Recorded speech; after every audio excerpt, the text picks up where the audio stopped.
Well, it's going good. You know, being the Mr. Mom part is getting a little better with kids getting older, and I have actually some more time.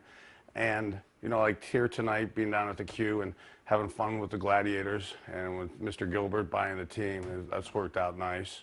And, you know, working more with the Browns. And I've got a few businesses that I've started that are coming online over the summer and the fall, and I've really been excited about them. So, been really spending a lot of time, a lot more time in Ohio. The Gladiators, when you say it's fun, is it more fun now that Dan has the team? No offense to what happened before, but now can you kind of just sit back and worry about other things? Well, I think why it's more fun, and Jim did a nice job of getting it here, and I'm proud to have helped him get the team here. But because it's getting into the third and fourth year, because me and Coach Ton have worked together now, going on our third year, we have a rapport and a chemistry, and we're starting to develop a little bit of a nucleus within the team that, you know, we have some continuity with about half the team was on the team last year.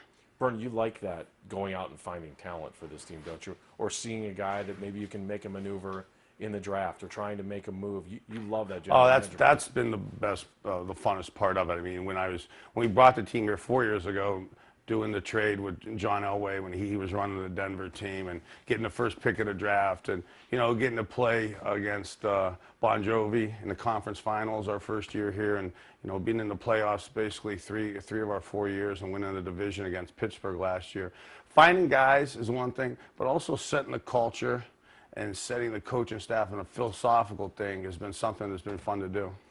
Bernie, when you see John Elway do what he is doing in Denver now, is there a part of you that wishes you were doing that for the Browns right now? Well, I think there's always part of us that always still wants to be involved in football. I mean, it's why I'm doing this here. That's why the Browns have been great with me and being able to work more with them. I think the stuff I've been doing in and around Berea and the stadium, especially the last year or so, has been increasing. And again, I think a lot of times you got to sometimes put your time in for it, and I'm looking forward to doing more stuff with them. Is it increasing because you want to, or because Mike and the guys in the front office want you around more? I think it's a combination of both. Yeah, well, you know, in sports, if people don't want you around, you're not going to be around. So you don't get the sympathy invitations. But it was kind of like with Eric, you were around a lot, and then kind of you changed direction, and now you're coming back. Well, me and Eric Mangini got along, I think, really good. We didn't know each other at first when Randy first brought me in and first started out. But with coaches, you really develop a rapport over time. And you got to develop that kind of trust and loyalty and respect for each other. And again, once we got to know each other, I think we got along really great with it. When Mike came here, we never really came up against each other, being in the NFC, being in different areas most of our careers. So it just took, I think it took some time, like it did with Eric, to really start to get to know for all of us to get to know each other and trust each other. Vern, the number one thing I hear when I listen to conversations, especially on the radio, people say, if you could fix the Browns, would you want to do this or want to do this? And all the time they say, we want Bernie to be more involved from a fan's perspective. Well, again, I think I am being more involved. I like to, you know, again, with time and doing things the right way and trying to be a team player and develop the loyalty and respect, I think more things could evolve. Are they doing things the right way right now? Do you feel like things are going in the right direction for the Browns? Well, I know there's a lot of debate as to maybe some of the moves last year with the trade. I come from kind of watching Don Shula, the Jimmy Johnson, Bill Belichick school of drafting, and the best drafters aren't 50%. You're a Hall of Fame front office or coach if you bat 50% on your draft picks. So that means you're missing more than half of them. So being a finance major and playing the percentages, the more picks you have, the better. And again, I've been using this quote a lot, and it's not the pub Terry Pluto, but he wrote a beautiful article that talked about the history of, say, the last 10 or 12 years of the 4th draft pick and the 22nd draft pick. And it's pretty scary to see some of the names that come up as busts in those. So I think the more picks you have, especially in the top, say, 100, I think the better your chances are. And I think we're going to have a chance now with people wanting that 3rd and 4th pick and 22nd pick. I think there's a lot of room to maneuver, and I think it gives us our best chance to develop core people around us. I mean, one of the things we talked about a lot, unfortunately, on these radio shows and it's true, I don't think the Browns have hidden from it, is we talked about maybe the lack of maybe playmakers and stuff, trying to find some receivers, some guys who could score points.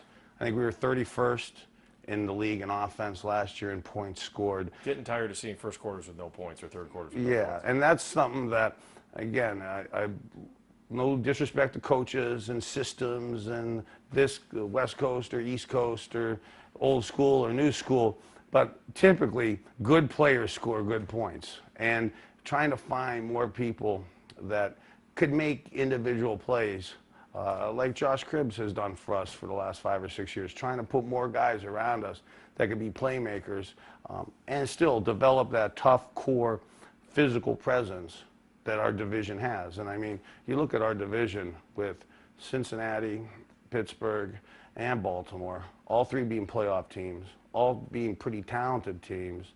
Cincinnati has 2 picks also in the first round, so they're going to probably get significantly better.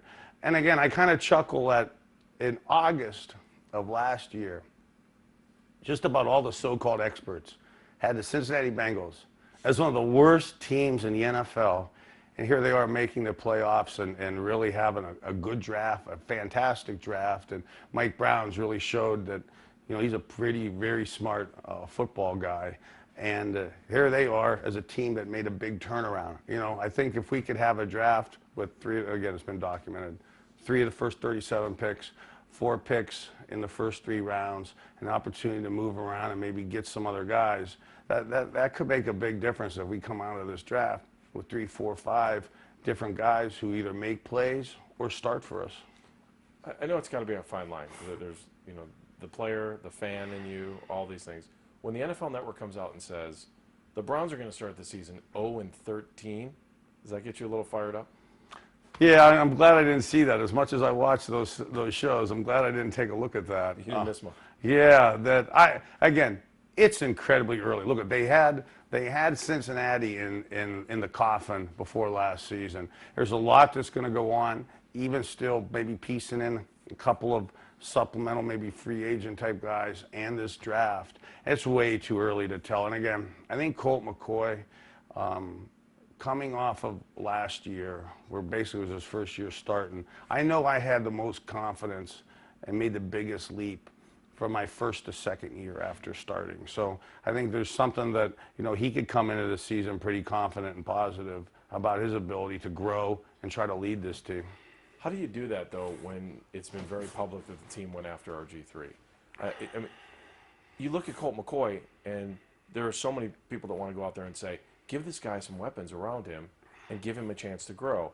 And then you see the team was public in saying they went after RG3. Yeah. How do you come into that? But you know what, I mean, as a player, you're going to think about it. So there's no doubt about it. But we all got to kind of grow up about it and deal with it, because they're always trying. Everybody's always trying to get better and find the best type players. And that's just something that is happening. But at the end of the day, we didn't pull the trigger, and we're not getting him. And it looks like he's going into the year with the ability to have more players around him. What do you think about this whole Bounty Gate situation? And guys, I've talked to guys that you played with that have said, hey, on defense, we talked about that stuff all the time. Yeah, you know what? I think it's incredibly less today than it was 20 or 30 years ago. There's no doubt it was way more back in the 60s, 70s, and 80s, 90s. There's no doubt it was.